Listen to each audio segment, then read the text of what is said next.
So দেখো বন্ধুরা, এইটা হচ্ছে সেই বিল্ডিংটা যেটায় আমি থাকি। মানে রুম এটা নয়, বিল্ডিংটার ছাদ এটা। এবার বলবে রাত্রেবেলা ছাদের উপর থোড়ি না ঘুমাও তুমি, ওটা ব্যাপার নয়। ব্যাপার হচ্ছে যে এই বিল্ডিংটার ছাদের উপরে আমি এখন এসেছি। নিচে আমার রুম আছে, দুটো রুম, রুমের ভিতরেই বাথরুম আছে, মানে অ্যাটাচ। আর রুমটা যদি অতটা ভালো নয়, আর দামটাও অতটা দিতে হয় না, 3,000 টাকায় রুম পাওয়া গেছে। আর কী চাই, উইথ ইলেকট্রিসিটি বিল। আমাদের ওইদিকে ওয়েস্ট বেঙ্গলে হলে জানি না পাওয়া যাবে কি না, কিন্তু জায়গাটা হচ্ছে এখানে খুবই সুন্দর। চারদিকে যদি তোমরা দেখতে যাও, এই আমার পিছনে দেখো, চারিদিকে জায়গাটা খুবই সুন্দর। মেন ব্যাপার হচ্ছে যে এই যে কলোনিটা, ঠিক আছে, এই বিল্ডিংটা কলোনির একেবারে এন্ডে, এখানে শেষ হয়ে গেছে। এদিকে জমি, এদিকে কলোনি, ঠিক আছে, এই যে দেখতে পাবে হয়তো কলোনির একেবারে এন্ডে। তো কলোনির একেবারে এন্ডে হওয়ার জন্য এখানে থাকার একটা আলাদাই মজা আছে। মানে লাস্ট যদি মাঝে হতো তাহলে উপর দিয়ে সব লোক বাইক নিয়ে যেত, গাড়ি নিয়ে যেত, গাড়ি দাঁড় করিয়ে দিত, তুমি যেতে পারতে না, দিয়ে আবার কাকিমাদের মতো ঝগড়া করতে। সেই সব জিনিস নেই এখানে। খুবই শান্তিপূর্ণ এরিয়া এবং খুবই শান্তিপূর্ণভাবে থাকা যায় এখানে, কোনো সমস্যা নেই।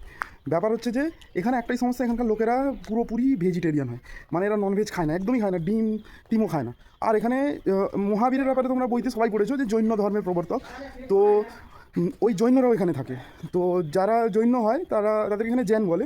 তো ওরা আদা রসুন, মানে রসুন পেঁয়াজও খায় না, যেমন আমাদের ইসকনের ভক্তেরা হন ওই রকম। তো ওদের ঘরে যদি তুমি রুম ভাড়া নিয়ে নাও তাহলে তো তোমার কিছুই খাওয়া হবে না, বন্ধ। তো বহুত খুঁজে এই রুমটা আমি খুঁজে পেয়েছি। এখানে মালিকটা যে আছে তার সঙ্গে কথা বলেছিলাম প্রথমেই, যে দেখো এরকম, আমি তো বাঙালি, আমি তো মাছ মাংস না খেয়ে থাকতে পারবো না। মানে বহুতই হাস্যকর ব্যাপার, কিন্তু ব্যাপার হচ্ছে যে বাঙালিরা মাছ মাংস না খেয়ে থাকতে পারবে না, অসম্ভব। একটা রিপোর্টে আমি দেখেছিলাম, একটা সার্ভেতে, যে কাশ্মীর আছে, কাশ্মীরের থেকেও মানে পুরো ইন্ডিয়াতে স্টেটে নন ভেজিটেরিয়ানদের সার্ভে করা হয়েছিল। তো কোন স্টেটে নন ভেজিটেরিয়ান সবথেকে বেশি আছে, তো এইটার রেজাল্টটা শুনলে তোমরা পুরো পাগল হয়ে যাবে। ব্যাপারটা হচ্ছে যে কাশ্মীরের লোকেরা আছে 99% নন ভেজিটেরিয়ান, আর পশ্চিমবঙ্গের মানুষেরা কতটা নন ভেজিটেরিয়ান জানো কি? 99.9%। মানে পশ্চিমবঙ্গ সব থেকে উপরে আছে নন ভেজ খাওয়ার তালিকায়।